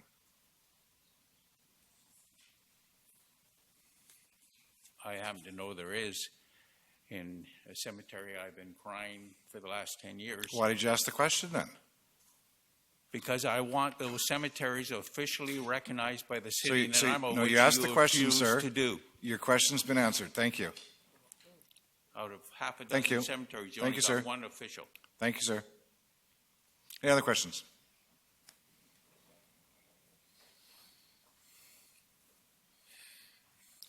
Les Barkley, Nanaimo. Mayor and Council, I have several questions to do with tonight's meeting about the Nanaimo Economic Development Department, to be, and the Yacht Club and Seawall. My first question is, could someone please tell me what has the rent been, the market rent for the Yacht Club from 2007 until now? It wasn't stated anywhere in the report. Staff? I think Mr. Cousin has left. We can provide that to Mr. Les in an email. Thank you. Okay. My second question. Now, I note in the report on the Yacht Club that the fair market value had apparently increased by 16% to $160,020. But it seems odd. So the market value of the land is equivalent to the annual rent. Is that normal practice? I wouldn't comment to the model followed, so we can actually provide that in an email. I think you can have a better answer from Mr. Cousin. All right. Third question. Now, this is where the Seawall and the Yacht Club come into play. Now, City Council has asked for $2.4 million from the federal government to pay for the Seawall project. That was part of tonight's the gas grant funding.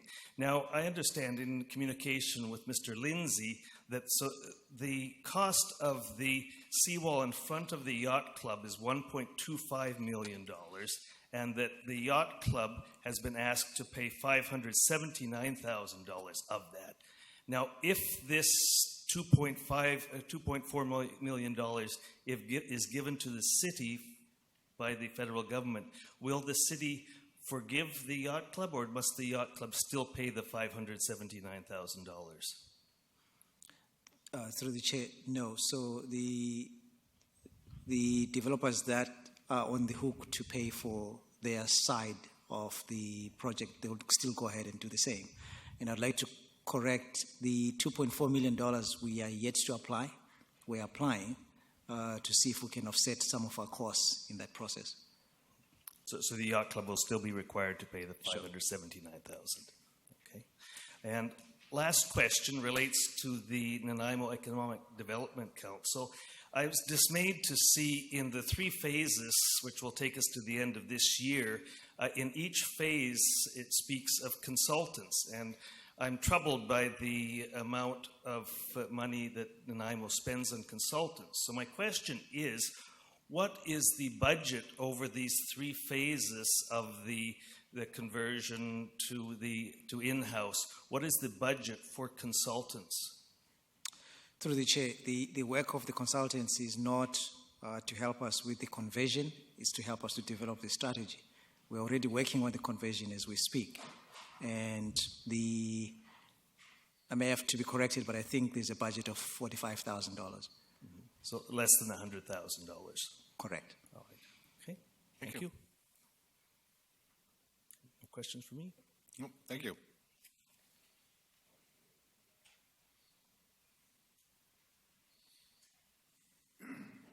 Ron Boland, Nanaimo.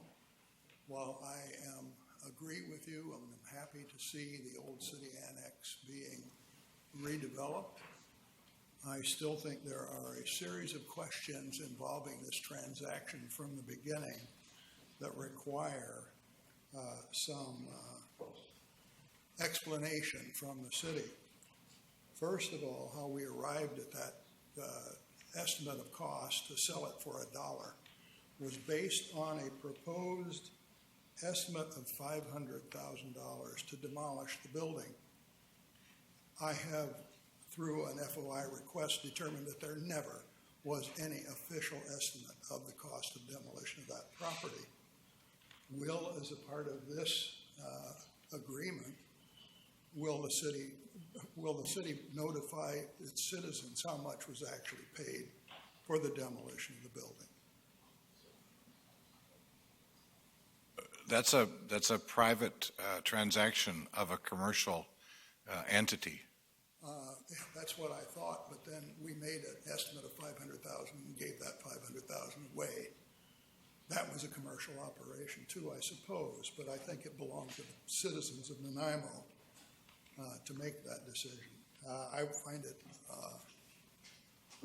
very unhappy that we were sold a bill of goods, that it was there's $500,000 demolition money there. Secondly, we were told that there was only one bid on this property.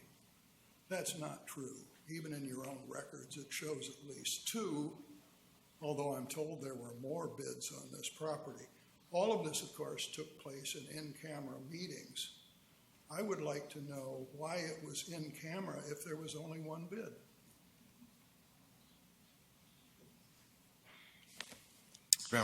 Through the Chair, the number of bids do not influence whether a transaction is going to be in camera or not. It's the nature of the discussions.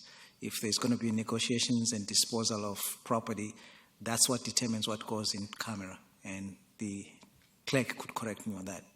Well, I'm still in agreement with the province on that issue of what you can get away with in an in-camera meeting. And I don't believe this was a discussion of that might have harmed anyone when you've only got one bid you're talking about. But be that as it may, the removal of the 219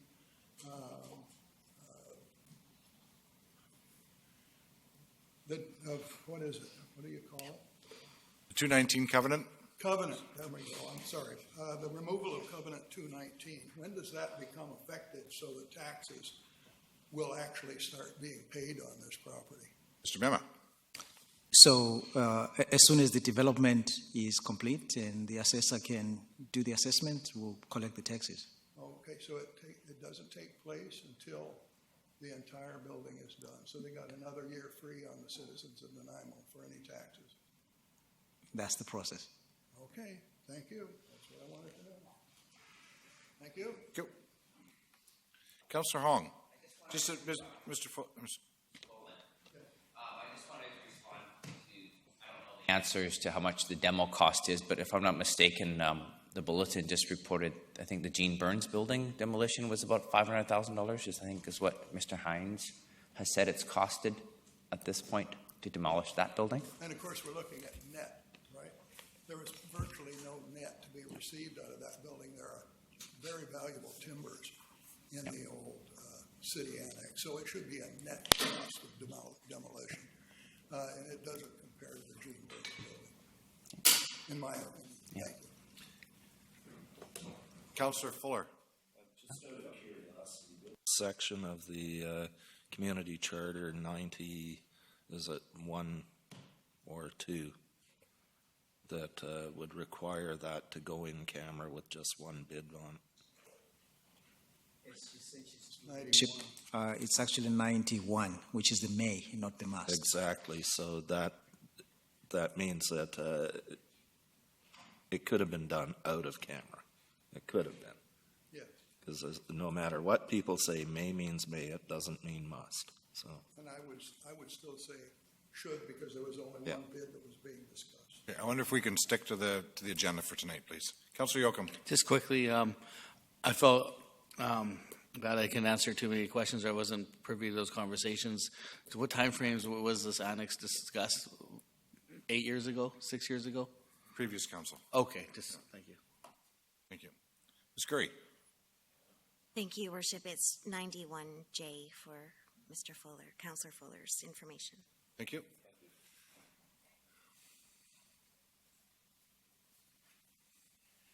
Good evening, Council. My name's Tim McGrath. I live here in Nanaimo.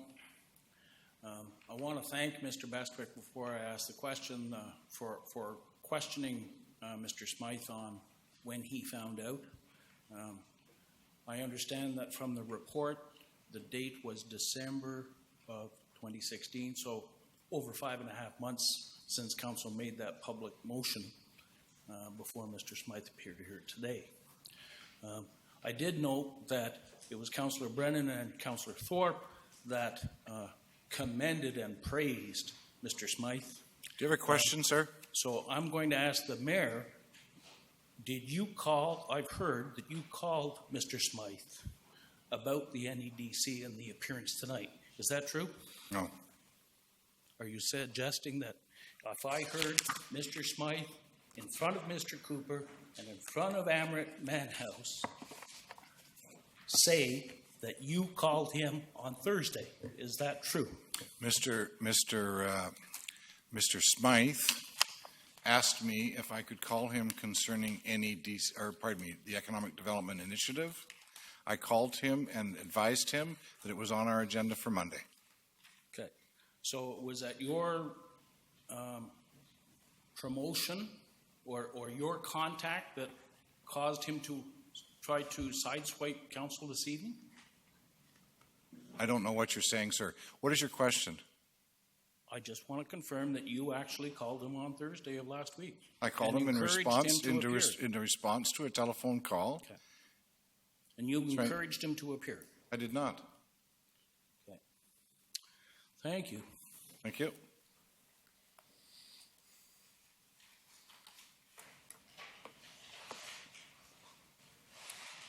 Rumble, and again, I was just reminded that in fact Covenant 219, I believe if we read the contract, comes off when the demolition is completed, not the construction of a new building. Because the option there was either done. Sir, this is question period. Yep. Well, Thank you. Do you have any questions? I had a question. I got an answer. It was an incorrect answer. Thank you. Any other questions? Seeing none, motion to adjourn. Councillor Hong, seconded by Councillor Bestwick. All those in favor? All those in favor? Opposed? Motion carries. Thank you.